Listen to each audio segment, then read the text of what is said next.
তিন দাবিতে কেন্দ্রীয় শহীদ মিনারে অবস্থান কর্মসূচি পালন করছেন সরকারি প্রাথমিক বিদ্যালয়ের সহকারী শিক্ষকরা। একই দাবিতে সারা দেশে চলছে শিক্ষকদের কর্মবিরতি। এই মুহূর্তে শহীদ মিনারে আছেন সহকর্মী আয়েশা সিদ্দিক সামিয়া, বরিশালে অপূর্ব অপু এবং নওগাঁয় আছেন এমআর রকি। সরাসরি প্রথমে যাচ্ছি সামিয়ার কাছে। সামিয়া, বেতন স্কেল 13তম গ্রেড থেকে 10ম গ্রেডে যাতে উন্নত করা হয় সেই দাবিতেই কিন্তু লাগাতার কর্মসূচির অংশ হিসেবে আজও শহীদ মিনারে অবস্থান কর্মসূচি পালন করছেন প্রাথমিক বিদ্যালয়ের যে সহকারী শিক্ষকরা রয়েছেন তারা। আমরা দেখছি লাগাতার কর্মসূচি কিন্তু তারা দিয়ে যাচ্ছেন এবং অবস্থানে কর্মসূচি কিন্তু দীর্ঘ দিন ধরেই চলছে। এখনও পর্যন্ত কোনো সমাধানে না আসতে পারায় কিন্তু তারা এখনও তাদের দাবি এবং স্লোগান কিন্তু চালিয়ে যাচ্ছে। আমরা দেখছি সকাল থেকে তাদের এই অবস্থান চলছে এবং গতকাল কিন্তু তারা একটি প্রজ্ঞাপনের মাধ্যমে বলেছিল তাদের এই দাবি আদায় না হলে তারা স্বরাষ্ট্র উপদেষ্টা সহ প্রাথমিক ও গণশিক্ষা উপদেষ্টার পদত্যাগ কিন্তু তারা চেয়েছেন এবং সেই ধারাবাহিকতায় তারা আরও একটি কর্মসূচি দিয়েছিলেন। আমরা জানি যে এখনও কিন্তু সেই কর্মসূচিটি চলছে, যে প্রাথমিক বিদ্যালয়গুলো রয়েছে সেগুলো কিন্তু অনির্দিষ্টকালের জন্য পূর্ণ কর্মদিবস ঘোষণা কিন্তু তারা করেছে। তারা কর্মবিরতিতে আছেন এবং এর ফলে কিন্তু সারা দেশে আসলে শিক্ষার্থীরা ভোগান্তিতে পড়েছেন।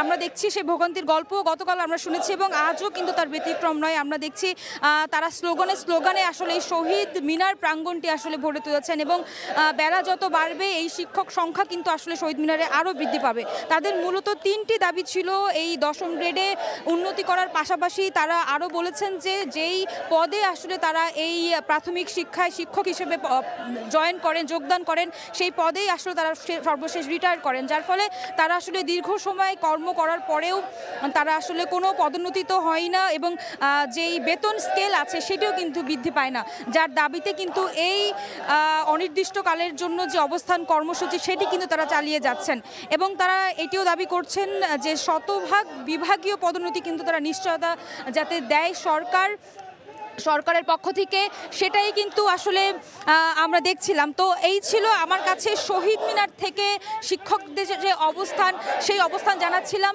এখন আমরা চলে যাব এই শিক্ষকদের কর্মসূচির ফলে বরিশালে শিক্ষার্থীদের যে ভোগান্তি রয়েছে সে সম্পর্কে জানবো। সেখানে আছেন আমাদের সহকর্মী অপূর্ব অপু, জানবো তার কাছ থেকে শিক্ষার্থীদের ভোগান্তির খবর। রাজপথে আন্দোলন হলেও বরিশালে আসলে এখন পর্যন্ত রাজপথে আন্দোলন হচ্ছে না। তারা যে আন্দোলনটি কর্মসূচি চালিয়ে যাচ্ছে, তারা ক্লাসে পাঠদান বন্ধ রেখে তারা টিচার্স রুমে অবস্থান কর্মসূচি পালন করছে। আজকে দ্বিতীয় দিনের মতন এই আন্দোলনে কার্যত অচল হয়ে পড়েছে সরকারি প্রাথমিক বিদ্যালয়। আমরা বরিশালের শহর তো বটেই, প্রান্তিক পর্যায়ে সমস্ত জায়গায় খোঁজ খবর নেওয়ার চেষ্টা করেছিলাম। গতকালকেও দেখেছি, আজকেও দেখেছি। সকাল থেকে শিক্ষকরা তারা পাঠদান বন্ধ রেখে তারা তাদের 3 দফা যে দাবি রয়েছে সেই দাবি আদায়ের জন্য শিক্ষক রুমে তারা অবস্থান নিয়ে বসে রয়েছেন। তারা বলছেন যতক্ষণ না পর্যন্ত তারা তাদের দাবি আদায় না হবে ততক্ষণ পর্যন্ত তাদের কর্মবিরতি অব্যাহত রাখবে। তারা যে কথাটি বলছেন যে 10ম গ্রেডে উন্নীতকরণ করতে হবে তাদেরকে, সহকারী শিক্ষকদেরকে। বর্তমানে তারা 13তম গ্রেডে রয়েছেন। এর পাশাপাশি সহকারী শিক্ষক থেকে প্রধান শিক্ষক পদে শতভাগ পদোন্নতির ব্যবস্থার দাবিটি জানিয়েছেন। সেই সাথে সাথে সিলেকশন গ্রেড এবং টাইম স্কেল সহ সব আর্থিক সুবিধা নিয়মিতকরণেরও দাবি তুলেছে শিক্ষকরা এবং এই দাবি চালালেও কিছুটা ক্ষুব্ধ প্রতিক্রিয়া ব্যক্ত করেছেন অভিভাবক মহল। কেননা অভিভাবকরা বলছে যে আর একটি মাস, নভেম্বরের আজকে মাঝামাঝি সময় এখন চলছে, আগামী মাস অর্থাৎ ডিসেম্বর মাসেই ফাইনাল পরীক্ষা হবে। তার আগে এই যে কর্মবিরতি চলছে তাতে করে এক ধরনের ভোগান্তি পোহাতে হবে বাচ্চাদের। যদিও শিক্ষকরা আবার বলেছেন যে এই যে তাদের সিলেবাস অলরেডি তারা শেষ করতে সক্ষম হয়েছেন, এখন যে ভোগান্তিটা হচ্ছে সেটি পুষিয়ে নিতে প্রয়োজন বোধে ছুটির দিনগুলোতে তারা ক্লাস গ্রহণ করবে। তারা যেটি আন্দোলনকারী শিক্ষকরা যে দাবিটি সামনে নিয়ে এগোচ্ছেন, তারা বলছেন এটি তাদের মর্যাদার লড়াই। শুধুই মাত্র বেতন ভাতা বৃদ্ধি নয়, পদ পদবি বৃদ্ধি নয়, এটি তাদের সহকারী শিক্ষকদের মর্যাদার লড়াই। জীবন মান তাদের উন্নতি হচ্ছে না, সরকারের পালাবদল হয় এদেশে, কিন্তু তাদের ভাগ্যের কোনো পরিবর্তন হয় না। ফলে তারা এখন এই আন্দোলনটি চালিয়ে যাচ্ছে। আমরা রয়েছে এই মুহূর্তে শহরের সিস্টার ডে স্কুল। এটি শহরের একটি বড় স্কুল। এই স্কুলে আসলে এখন 10-10টা 10টা বাজে এখন পর্যন্ত কোনো শিক্ষার্থীরা আসেনি। শিক্ষকরা জানিয়েছেন গতকালকে যেহেতু ঘোষণা দেওয়া হয়েছে যে তারা কর্মবিরতি পালন করছে, ফলে আজকে এই স্কুলে কোনো শিক্ষার্থীরা আসেনি। অন্যান্য স্কুলে আমরা খোঁজ নিয়েছি, যে সমস্ত জায়গায় শিক্ষার্থীরা আসছেও তারাও আসলে ক্লাস করতে পারছে না, তারা চলে যাচ্ছে। সারা দেশেই আন্দোলন ছড়িয়ে পড়েছে। আমরা একটু যেতে চাই, নওগাঁতে রয়েছে MR রকি আমাদের সহকর্মী, তার কাছ থেকে জানবো নওগাঁর আন্দোলনের খবরাখবর।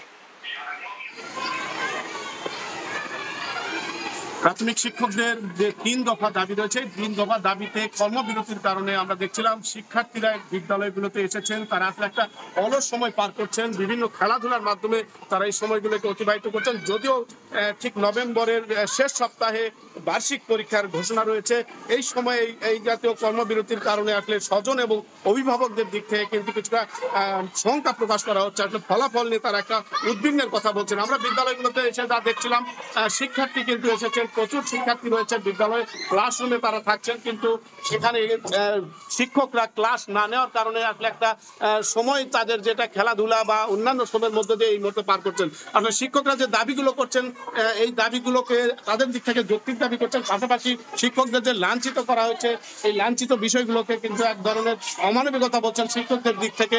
এবং এই মুহূর্তে যে 3 দফা দাবি নিয়ে তারা কর্মসূচি দিয়েছেন, এই 3 দফা দাবির মধ্যে রয়েছে 13তম গ্রেড থেকে 10ম গ্রেডে উন্নীত করতে হবে সহকারী শিক্ষকদের 10ম ও 16 বছর পূর্তিতে উচ্চতর গ্রেড প্রাপ্তির বিষয়ে জটিলতার অবসান এবং সহকারী শিক্ষক থেকে প্রধান শিক্ষক পদে শতভাগ বিভাগীয় পদোন্নতি। আসলে এই 3টি দাবি নিয়েই কিন্তু টানা এই কর্মবিরতি পালন করছেন শিক্ষকরা। এর ফলে আসলে আমরা দেখছিলাম যে শিক্ষার্থী এবং যারা রয়েছেন অভিভাবক, তারা তাদের দিক থেকে যেহেতু নভেম্বরের পরেই শেষ সপ্তাহে থেকে বার্ষিক পরীক্ষার প্রতি বছর একটা শিডিউল সময় ঘোষণা করা হয়ে থাকে, এরপরে বৃত্তি পরীক্ষা রয়েছে, সব মিলে আসলে এই শিক্ষার ব্যবস্থার জন্য অনেকটাই নেতিবাচক প্রভাব পড়ার কথাই বলছেন অভিভাবকদের দিক থেকে। এবং শিক্ষকদের দিক থেকে দাবিগুলো নিয়ে আসলে সরকারের সাথে যেহেতু এই মুহূর্তে দফায় দফায় মিটিং চলছে, আলোচনা চলছে, এবং যত দ্রুত হয় এই বিষয়টি যেন সমাধান করা হয় এবং এই সমাধানের মাধ্যমে শিক্ষার্থীদের কাঙ্ক্ষিত যে পড়াশোনার বিষয়গুলো নিশ্চিত করা যায়, এই বিষয়গুলো কিন্তু অভিভাবকদের দিক থেকে জোরালো কিন্তু দাবি করা হচ্ছে। এই ছিল নওগাঁয় সার্বিক আমার কাছে শিক্ষকদের যে কর্মবিরতির কারণে প্রভাব পড়ার বিষয়, এই খবর আমার কাছে। সরাসরি যুক্ত ছিলাম নওগাঁ, বরিশাল এবং কেন্দ্রীয় শহীদ মিনারে।